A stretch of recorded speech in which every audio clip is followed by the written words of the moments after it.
Mettre des animaux en parc zoologique, c'est un moyen de préserver l'espèce. Arrêtez de nous dire que c'est dans les zoos qu'on va sauver les espèces.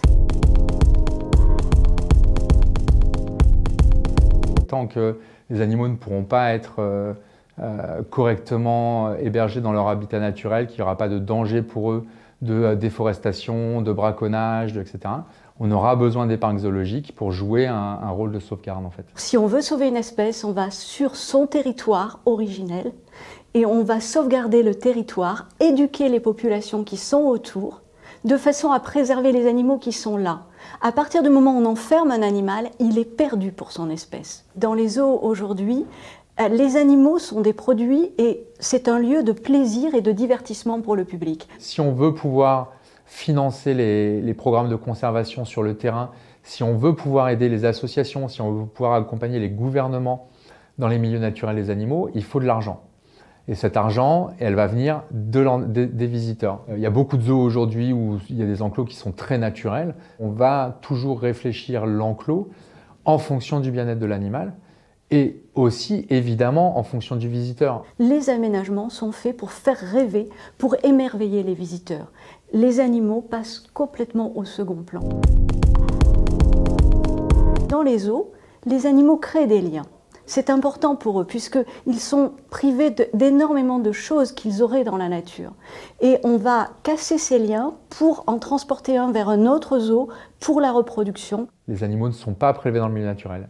Donc sur une région donnée, on doit pouvoir en fait maintenir une population juste grâce aux naissances de cette population. Et donc on a un coordinateur, une personne, par exemple si on prend les éléphants d'Afrique, en Europe, il y a un coordinateur qui est en Allemagne, qui est bénévole, et qui lui va avoir la gestion de tous les éléphants d'Afrique au niveau européen. Ce ne sont plus des animaux complètement sauvages. Ils gardent leur âme sauvage, mais ils sont soumis à toutes les contraintes de la captivité qui ne vont pas permettre de les remettre dans la nature le jour où on voudra les remettre dans la nature. Ça n'est pas possible. Les réintroductions ne sont pas impossibles puisque nous avons réintroduit des gorilles, on a réintroduit du condor des Andes, on a réintroduit des langours de Java et en l'occurrence, il y a même une espèce sauvage qui est le cheval de Przewalski qui n'existait plus du tout dans le milieu naturel et qui, grâce au parc zoologique, a été réintroduit. On a une population aujourd'hui de quelques centaines d'individus dans le milieu naturel. Par contre, c'est compliqué et c'est pour ça qu'effectivement, ce n'est pas forcément le travail principal des parcs zoologiques. L'étude des espèces, en fait, dans le milieu sauvage et en parc zoologique, les deux sont importantes parce qu'on ne va pas du tout étudier les mêmes choses.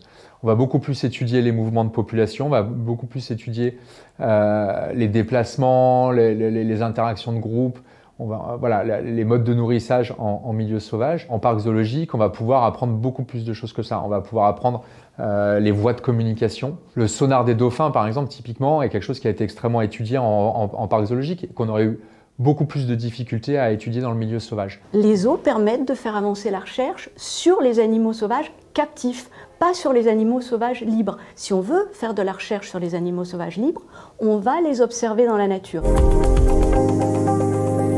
Actuellement, les zoos présentent les animaux bien portants. Dès qu'ils sont malades, dès qu'ils sont âgés, on ne les voit plus. Ils sont mis à l'écart. On peut faire le tour de tout un tas de zoos, et en France en particulier, et vous pourrez retrouver dans ces zoos-là, en fait, des animaux qui sont âgés, des animaux qui sont malades. Ça fait partie de notre métier de s'occuper des animaux. On prend soin de nos animaux, de leur arrivée ou de leur naissance jusqu'à leur mort.